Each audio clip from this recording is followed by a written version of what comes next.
सावधान, कलयुग चरम पर है, बचना है तो जान ले पुराणों की भविष्यवाणी। अनिरुद्ध जोशी। ज्योतिष और पौराणिक ग्रंथों में युग का मान अलग अलग है। पौराणिक ग्रंथों के अनुसार 4 युग होते हैं, सत, त्रेता, द्वापर और कली। कहते हैं कि कलियुग में पाप अपने चरम पर होगा। वर्तमान में कलिकाल अर्थात कलयुग चल रहा है। ग्रंथों में इस युग में क्या क्या होगा या घटेगा यह स्पष्ट लिखा गया है।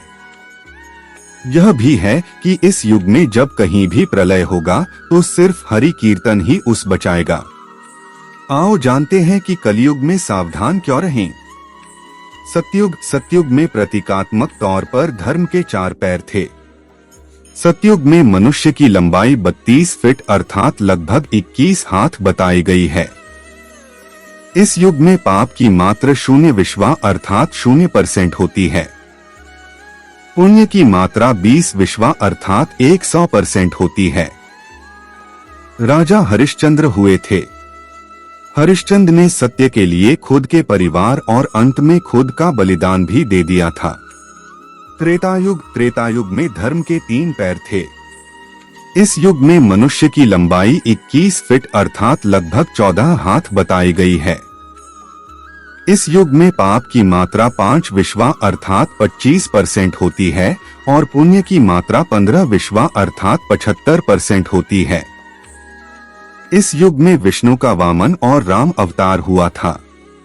असुर राज बाली ने 3 पग में धरती दान कर दी, जबकि राक्षस राज रावण से सीता का अपहरण करने के बाद उन्हें छुआ तक नहीं। द्वापर। द्वापर में धर्म के 2 पैर ही रहे। इस युग में मनुष्य की लंबाई 11 फीट अर्थात लगभग 7 हाथ बताई गई है। इस युग में पाप की मात्रा 10 अर्थात 50% होती है, जबकि पुण्य की मात्रा 10 अर्थात 50% होती है। मतलब यह कि इस युग में आधे मनुष्य पापी और आधे पुण्यात्मा थे। इसी युग में महाभारत का युद्ध हुआ था। यह युद्ध धर्म युद्ध ही था। कृष्ण ने धर्म की रक्षा की थी। कलियुग। द्वापर में 2 पैर और अब कलिकाल में धर्म के पैरों का कोई नामो निशान नहीं है। धर्म अब पंगु बन गया है।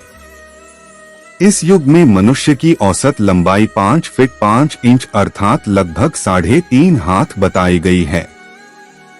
इस युग में धर्म का सिर्फ 1/4 अंश ही रह जाता है। इस युग में पाप की मात्रा 15 अर्थात 75% होती है, जबकि पुण्य की मात्रा 5 अर्थात 25% होती है। लेकिन वर्तमान में देखा जा रहा है कि कलिकाल अपने चरम पर है। यह जो 25% पुण्य की मात्रा बताई गई है, यह अब कहीं भी नजर नहीं आती है। महज 5% ही पुण्य कहीं बचा होगा। अब तो चारों तरफ पाप ही पाप नजर आता है। आओ जानते हैं कैसे। कलयुग का वर्णन कृष्ण की नजर में। कलयुग का वर्णन करते हुए श्री कृष्ण कहते हैं कि कलयुग में ऐसे लोगों का राज्य होगा जो दोनों ओर से शोषण करेंगे। बोलेंगे कुछ और करेंगे कुछ, मन में कुछ और कर्म में कुछ। ऐसे ही लोगों का राज्य होगा। इसी प्रकार कलियुग में ऐसे लोग रहेंगे जो बड़े ज्ञानी और ध्यानी कहलाएंगे। वे ज्ञान की चर्चा तो करेंगे, लेकिन उनके आचरण राक्षसी होंगे। बड़े पंडित और विद्वान कहलाएंगे, किंतु वे यही देखते रहेंगे कि कौन सा मनुष्य मरे और हमारे नाम से संपत्ति या पद कर जाए। कलियुग का मनुष्य शिशुपाल हो जाएगा। कलियुग में बालकों के लिए ममता के कारण इतना करेगा कि उन्हें अपने विकास का अवसर ही नहीं मिलेगा। मोहमाया में ही घर बर्बाद हो जाएगा। किसी का बेटा घर छोड़कर साधु बनेगा तो हजारों व्यक्ति दर्शन करेंगे, किंतु यदि अपना बेटा साधु बनता होगा तो रोएंगे कि मेरे बेटे का क्या होगा। इतनी सारी ममता होगी कि उसे मोहमाया और परिवार में ही बांधकर रखेंगे और उसका जीवन वहीं खत्म हो जाएगा। अंत में बेचारा अनाथ होकर मरेगा। कलियुग में धनाढ़ लोग लड़के लड़की के विवाह में मकान के उत्सव में, छोटे बड़े उत्सवों में तो लाखों रुपए खर्च कर देंगे, परंतु पड़ोस में ही यदि कोई भूखा प्यासा होगा तो यह नहीं देखेंगे कि उसका पेट भरा है या नहीं। उनका अपना ही सगा भूख से मर जाएगा और वे देखते रहेंगे। दूसरी ओर मौज मदिरा, मांस भक्षण, सुंदरता और व्यसन में पैसे उड़ा देंगे, किंतु किसी के दो आंसू पोंछने में उनकी रुचि न होगी। 4. कलयुग में मानव का मन नीचे गिरेगा, उसका जीवन पतित होगा। यह पतित जीवन धन की शिलाओं से नहीं रुकेगा, नहीं सत्ता के वृक्षों से रुकेगा, किंतु हरि नाम के एक छोटे से पौधे से, हरि कीर्तन के एक छोटे से पौधे से मनुष्य जीवन का पतन होना रुक जाएगा। कलयुग कर वर्णन पुराणों में। एक पुराणों में लिखा है कि जो व्यक्ति, संगठन या समाज वेद विरुद्ध आचरण कर भारत की धार्मिक और सांस्कृतिक एकता को खंडित करेगा, उसका आने वाले समय में समूल नाश हो जाएगा। पुराणकार मानते हैं कि जैसे जैसे कलयुग आगे बढ़ेगा, वैसे वैसे भारत की गद्दी पर वेद विरोधी लोगों का शासन होने लगेगा। ये ऐसे लोग होंगे जो जनता से झूठ बोलेंगे और अपने कुतर्कों द्वारा एक दूसरे की आलोचना करेंगे और जिनका कोई धर्म नहीं होगा। ये सभी विधर्मी होंगे। ये सभी मिलकर भारत को तोड़ेंगे और अंततः भारत को एक अराजक भूमि बनाकर छोड़ देंगे। ज्यों ज्यों घोर कलयुग आता जाएगा, त्यों त्यों सौराष्ट्र, अवंती, अधीर, शूर, अर्बुद और मालव देश के ब्राह्मणगण संस्कार शून्य हो जाएंगे तथा राजा लोग भी शूद्रतुल्य हो जाएंगे। अपनी तुच्छ बुद्धि को ही शाश्वत समझकर कुछ मूर्ख ईश्वर की तथा धर्म ग्रंथों की प्रामाणिकता मांगने का दुस्साहस करेंगे। इसका अर्थ है कि उनके पाप जोर मार रहे हैं।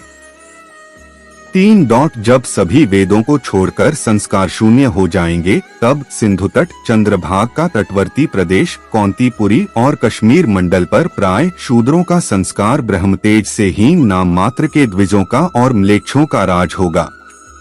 सबके सब राजा, राजनेता आचार विचार में म्लेच्छ प्राय होंगे। वे सब एक ही समय में भिन्न भिन्न प्रांतों में राज करेंगे। ये सबके सब परले सिरे के झूठे, अधार्मिक और स्वल्प दान करने वाले होंगे।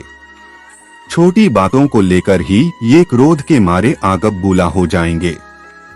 ये दुष्ट लोग स्त्री, बच्चों, गौओं और ब्राह्मणों को मारने में भी नहीं हिचकेंगे। दूसरे की स्त्री और धन हथिया लेने में ये सदा उत्सुक रहेंगे। न तो इन्हें बढ़ते देर लगेगी और न घटते। इनकी शक्ति और आयु थोड़ी होगी। राजा के वेश में ये म्लेच्छ ही होंगे। 4. वे लूट खसोट कर अपनी प्रजा का खून चूसेंगे। जब ऐसा शासन होगा तो देश की प्रजा में भी वैसा ही स्वभाव, आचरण, भाषण की वृद्धि हो जाएगी। राजा लोग तो उनका शोषण करेंगे ही, आपस में वे भी एक दूसरे को उत्पीड़ित करेंगे और अंततः सबके सब नष्ट हो जाएंगे। भागवत पुराण। 5. भविष्योत्तर पुराण अनुसार ब्रह्मा जी ने कहा, हे नारद, भयंकर कलियुग के आने पर मनुष्य का आचरण दुष्ट हो जाएगा और योगी भी दुष्ट चित्त वाले होंगे। संसार में परस्पर विरोध फैल जाएगा। द्विज, ब्राह्मण, क्षत्रिय, वैश्य दुष्ट कर्म करने वाले होंगे और विशेषकर राजाओं में चरित्रहीनता आ जाएगी। देश देश और गांव गांव में कष्ट बढ़ जाएंगे। संतजन दुखी होंगे। अपने धर्म को छोड़कर लोग दूसरे धर्म का आश्रय लेंगे। देवताओं का देवत्व भी नष्ट हो जाएगा और उनका आशीर्वाद भी नहीं रहेगा। मनुष्यों की बुद्धि धर्म से विपरीत हो जाएगी और पृथ्वी पर म्लेच्छों के राज्य का विस्तार हो जाएगा। 6. महर्षि व्यास जी के अनुसार कलयुग में मनुष्यों में वर्ण और आश्रम संबंधी प्रवृत्ति नहीं होगी। वेदों का पालन कोई नहीं करेगा। कलयुग में विवाह को धर्म नहीं माना जाएगा। शिष्य गुरु के अधीन नहीं रहेंगे। पुत्र भी अपने धर्म का पालन नहीं करेंगे। कोई किसी कुल में पैदा ही क्यों न हुआ, जो बलवान होगा वही कलयुग में सबका स्वामी होगा। सभी वर्णों के लोग कन्या बेचकर निर्वाह करेंगे। कलयुग में जो भी किसी का वचन होगा वही शास्त्र माना जाएगा। 7. कलयुग में थोड़े से धन से मनुष्य में बड़ा घमंड होगा। स्त्रियों को अपने केशों पर ही रूपवती होने का गर्व होगा। कलयुग में स्त्रियां धनहीन पति को त्याग देंगी। उस समय धनवान पुरुष ही स्त्रियों का स्वामी होगा। जो अधिक देगा उसे ही मनुष्य अपना स्वामी मानेंगे। उस समय लोग प्रभुता के ही कारण संबंध रखेंगे। 8. द्रव्य राशि घर बनाने में ही समाप्त हो जाएगी। इससे दान पुण्य के काम नहीं होंगे और बुद्धि धन के संग्रह में ही लगी रहेगी। सारा धन उपभोग में ही समाप्त हो जाएगा। कलयुग की स्त्रियां अपनी इच्छा के अनुसार आचरण करेंगी। हाव भाव विलास में ही उनका मन लगा रहेगा। अन्याय से धन पैदा करने वाले पुरुषों में उनकी आसक्ति होगी। कलयुग में सब लोग सदा सबके लिए समानता का दावा करेंगे। 9. कलयुग की प्रजा बाढ़ और सूखे के भय से व्याकुल रहेगी। सबके नेत्र आकाश की ओर लगे रहेंगे। वर्षा न होने से मनुष्य तपस्वी लोगों की तरह फल मूल पत्ते खाकर और कितने ही आत्मघात कर लेंगे। कलयुग में सदा अकाल ही पड़ता रहेगा। सब लोग हमेशा किसी न किसी कलेशों से घिरे रहेंगे। किसी तो थोड़ा सुख भी मिल जाएगा। सब लोग बिना स्नान करे ही भोजन करेंगे। देव पूजा, अतिथि सत्कार, श्राद्ध और तर्पण की क्रिया कोई नहीं करेगा। कलयुग की स्त्रियां लोभी, नाटी, अधिक खाने वाली और मंद भाग्य वाली होंगी। गुरुजनों और पति की आज्ञा का पालन नहीं करेंगी तथा पर्दे के भीतर भी नहीं रहेंगी। अपना ही पेट पालेंगी, क्रोध में भरी रहेंगी। देह शुद्धि की ओर ध्यान नहीं देंगी तथा असत्य और कटु वचन बोलेंगी। इतना ही नहीं, वे दुराचारी पुरुषों से मिलने की अभिलाषा करेंगी। 10. ब्रह्मचारी लोग वेदों में कहे गए व्रत का पालन किए बिना ही वेदाध्यापन करेंगे। गृहस्थ पुरुष न तो हवन करेंगे न ही सत्पात्र को उचित दान देंगे। वनों में रहने वाले वन के कंदमूल आदि से निर्वाह न करके ग्रामीण आहार का संग्रह करेंगे और सन्यासी भी मित्र आदि के स्नेह बंधन में बंधे रहेंगे। कलयुग आने पर राजा प्रजा की रक्षा न करके बल्कि कर के बहाने प्रजा के ही धन का अपहरण करेंगे। अधम मनुष्य संस्कारहीन होते हुए भी पाखंड का सहारा लेकर लोगों ठगने का काम करेंगे। उस समय पाखंड की अधिकता और अधर्म की वृद्धि होने से लोगों की आयु कम होती चली जाएगी। उस समय 5, 6 अथवा 7 वर्ष की स्त्री और 8, 9 या 10 वर्ष के पुरुषों से ही संतान होने लगेंगी। घोर कलयुग आने पर मनुष्य 20 वर्ष तक भी जीवित नहीं रहेंगे। उस समय लोग मंदबुद्धि, व्यर्थ के चिन्ह धारण करने वाले, बुरी सोच वाले होंगे। 11. लोग ऋण चुकाए बिना ही हड़प लेंगे तथा जिसका शास्त्र में कहीं विधान नहीं है, ऐसे यज्ञों का अनुष्ठान होगा। मनुष्य अपने को ही पंडित समझेंगे और बिना प्रमाण के ही सब कार्य करेंगे। तारों की ज्योति फीकी पड़ जाएगी, 10 दिशाएं विपरीत होंगी। पुत्र पिता को तथा बहुएं सास को काम करने भेजेंगी। कलयुग में समय के साथ साथ मनुष्य वर्तमान पर विश्वास करने वाले, शास्त्र ज्ञान से रहित, दंभी और अज्ञानी होंगे। जब जगत के लोग सर्वभक्षी हो जाएं, स्वयं ही आत्मरक्षा के लिए विवश हो तथा राजा उनकी रक्षा करने में असमर्थ हो जाएंगे, तब मनुष्यों में क्रोध लोभ की अधिकता हो जाएगी। 12. कलयुग के अंत के समय बड़े बड़े भयंकर युद्ध होंगे। भारी वर्षा, प्रचंड आंधी और जोरों की गर्मी पड़ेगी। लोग खेती काट लेंगे, कपड़े चुरा लेंगे, पानी पीने का सामान और पेटियां भी चुरा ले जाएंगे। चोर अपने ही जैसे चोरों की संपत्ति चुराने लगेंगे। हत्यारों की भी हत्या होने लगेगी। चोरों से चोरों का नाश हो जाने के कारण जनता का कल्याण होगा। युगांत काल में मनुष्यों की आयु अधिक से अधिक 30 वर्ष की होगी।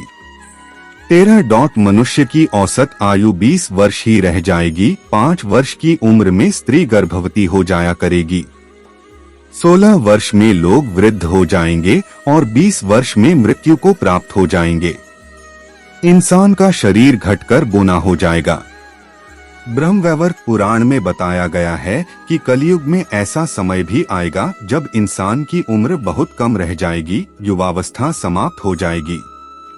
कली के प्रभाव से प्राणियों के शरीर छोटे छोटे, क्षीण और रोगग्रस्त होने लगेंगे। 14. श्रीमद्भागवत के 12 स्कंध में कलयुग के धर्म के अंतर्गत श्री सुखदेव जी परीक्षित जी से कहते हैं, ज्यों ज्यों घोर कलयुग आता जाएगा, त्यों त्यों उत्तरोत्तर धर्म, सत्य, पवित्रता, क्षमा, दया, आयु, बल और स्मरण शक्ति का लोप होता जाएगा। अर्थात लोगों की आयु भी कम होती जाएगी जब कलिकाल बढ़ता चला जाएगा। कलयुग के अंत में जिस समय कल की अवतार अवतरित होंगे, उस समय मनुष्य की परम आयु केवल 20 या 30 वर्ष होगी। जिस समय कल की अवतार आएंगे, चारों वर्णों के लोग क्षुद्रों, बोने के समान हो जाएंगे। गायें भी बकरियों की तरह छोटी छोटी और कम दूध देने वाली हो जाएगी। 15. कलियुग के अंत में संसार की ऐसी दशा होगी कि अन्न नहीं उगेगा। लोग मछली मांस ही खाएंगे और भेड़ व बकरियों का दूध पिएंगे। गाय तो दिखना भी बंद हो जाएगी, होगी तो वह बकरी समान होगी। एक समय ऐसा आएगा जब जमीन से अन्न उपजना बंद हो जाएगा, पेड़ों पर फल नहीं लगेंगे। धीरे धीरे ये सारी चीजें विलुप्त हो जाएंगी। गाय दूध देना बंद कर देगी। 16. स्त्रियां कठोर स्वभाव वाली व कड़वा बोलने वाली होंगी। वे पति की आज्ञा नहीं मानेंगी।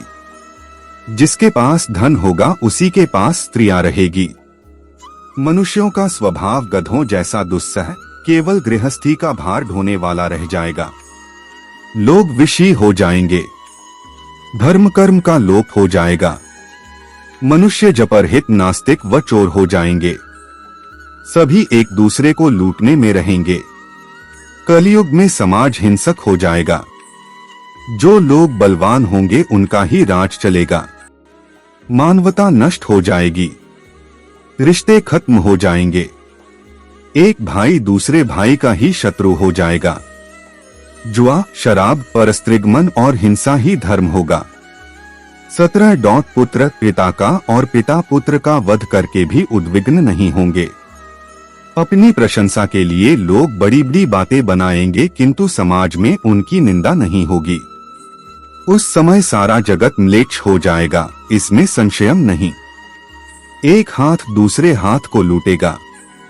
कलयुग में लोग शास्त्रों से विमुख हो जाएंगे। अनैतिक साहित्य ही लोगों की पसंद हो जाएगा। बुरी बातें और बुरे शब्दों का ही व्यवहार किया जाएगा। स्त्री और पुरुष दोनों ही अधर्मी हो जाएंगी। स्त्रियां पतिव्रत धर्म का पालन करना बंद कर देगी और पुरुष भी ऐसा ही करेंगे। स्त्री और पुरुषों से संबंधित सभी वैदिक नियम विलुप्त हो जाएंगे।